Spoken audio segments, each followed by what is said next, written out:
అంత అవసరం లేదు. మాట్లాడి మనం ప్రజాస్వామ్యం తాలూకు లక్షణమే మాట్లాడి దాన్ని సామరస్యంగా పరిష్కరించుకోవడం. ఈ పరిస్థితులు నాకు ఒకటే అనిపించింది, చంద్రబాబు గారు జైల్లో ఉన్నప్పుడు ఇంక దుష్ట పరిపాలనకి చరమాంకం పలకాలి. నేను ఒక మాట మాట్లాడితే నా మీద కూడా అపవాదులు వేస్తారు. నువ్వు కూర్చోబెట్టి జైల్లో ఉన్నానికి నువ్వు కూడా మొత్తాసు పలికావు, నువ్వు నా మీద కూడా ఆరోపణలు వేస్తారని అన్ని తెగించి నేను ఒకటే అనుకున్నా, రాష్ట్రం బాగుండాలంటే తెలుగుదేశం జనసేన కలవాలి, ఇద్దరం ముందుకెళ్ళాలి. అది కూడా ఎప్పుడు నిర్ణయం చేస్తున్నాను. చంద్రబాబు గారిని కలిసి ఆయన చెప్పిన ఎలా ఉన్నారు ఏంటి అని నా మనసులో చాలా మెదులుతున్నాయి.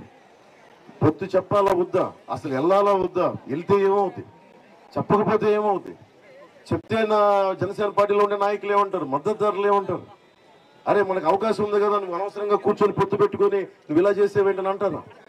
ఇదన్నిటికీ మించి నేను ఏడుకొండల వాడిని చిన్నప్పుడు ఆ గుడికి యోగా నేర్చుకుంటూ ఒకటే చూసామండి, ధర్మో రక్షితి రక్షిత, నువ్వు ధర్మాన్ని రక్షిస్తే ధర్మాన్ని రక్షిస్తుంది. నేను అదే నమ్మా. ఎవరు ఏమనుకున్నా 14 సంవత్సరాలు ముఖ్యమంత్రిగా పరిపాలించిన వ్యక్తి, ఇంత బలమైన పార్టీ నడిపిన వ్యక్తి, అలాంటి వ్యక్తికి తప్పు జరుగుతున్నప్పుడు అండగా ఉండకపోతే తప్పు చేసిన అవుతాను. నేను తెలుగుదేశం పార్టీ కార్యకర్తను కాకపోవచ్చు కానీ నా రాష్ట్రంలో ఒక నాయకుడు ఇబ్బంది పడతా ఉంటుంది, నా సమస్య కూడా నిజంగా బాధ కలిగి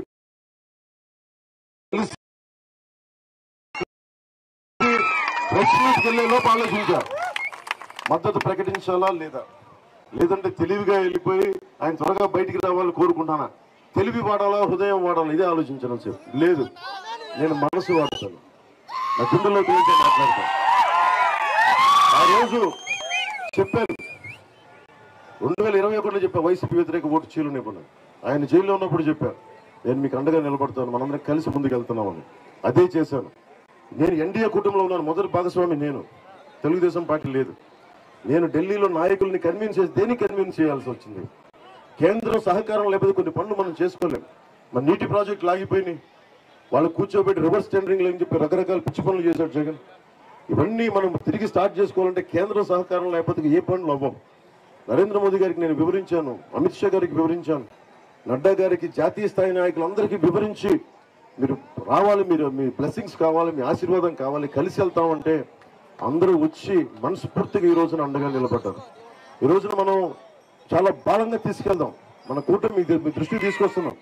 మన కూటమి చాలా బలంగా ప్రభుత్వాన్ని ఏర్పాటు చేస్తున్నాం. వైసీపీ ఓడిపోతుంది, వైసీపీ అవినీతి కూటమిని బదులు పట్టేస్తున్నాం. ఇందాక దారిలో మన యువత ఆ ఫ్యాన్ ని బైక్ కట్టుకొని ఈడ్చుకుని వస్తా ఉన్నారు. 2 రెక్కలు దిగిపోయి ఉన్న ఒక్క రెక్కల్ని ఆ ఒక్క రెక్కని పట్టుకొని తీసుకొస్తున్నారు.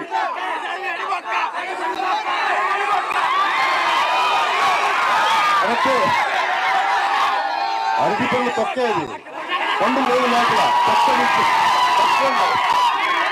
అరటి పళ్ళు తొక్క ప్రభుత్వాన్ని తీసి ఎలక్షన్ లో చట్టబట్టలో పడేద్దాం. మన కూటమి తెలుగుదేశం జనసేన భారతీయ జనతా పార్టీ ప్రభుత్వ కూటమిని మనకి స్థాపించుకుందాం. నేను ఒక్కొక్క తెలుగుదేశం నాయకులను అడుగుతున్నా, మీరు నాకు సహకారం ఇవ్వండి. ఒక్కొక్క తెలుగుదేశం నాయకుల్ని వర్మ గారిని అడిగాను. నేను పిఠాపురంలో పోటీ చేస్తుంటే ఒకటే అడిగాను, వర్మ గారిని ఒకటే అడిగాను. మన ఆఫీస్కి వస్తే వర్మ గారు, నేను ముందు మీ ఇంటికి వచ్చి నేను మీ సహకారం తీసుకొని మీ సపోర్ట్ తీసుకోకుండా నేను బయటికి వెళ్ళను. నేను పార్టీ అధ్యక్షుడైనప్పటికీ కూడా, నాకు చంద్రబాబు గారితో సత్సంబంధాలు ఉన్నప్పటికీ కూడా స్థానికంగా బలవంతుడు ఈయన, ఆయన నేను గుర్తించాను. ఆయన ఒకటే చెప్పా, ఆయన ఎమ్మెల్సీగా అవ్వాలి, ఇక్కడ త్యాగం చేస్తే ఆయన చట్టసభల్లోకి కూడా వెళ్ళాలి, పట్టభద్రులు మనకి ఆ చట్టసభలోకి వెళ్ళాలి. నా వంతు సహకారం కూడా చంద్రబాబు గారు ఆల్రెడీ చెప్పారు.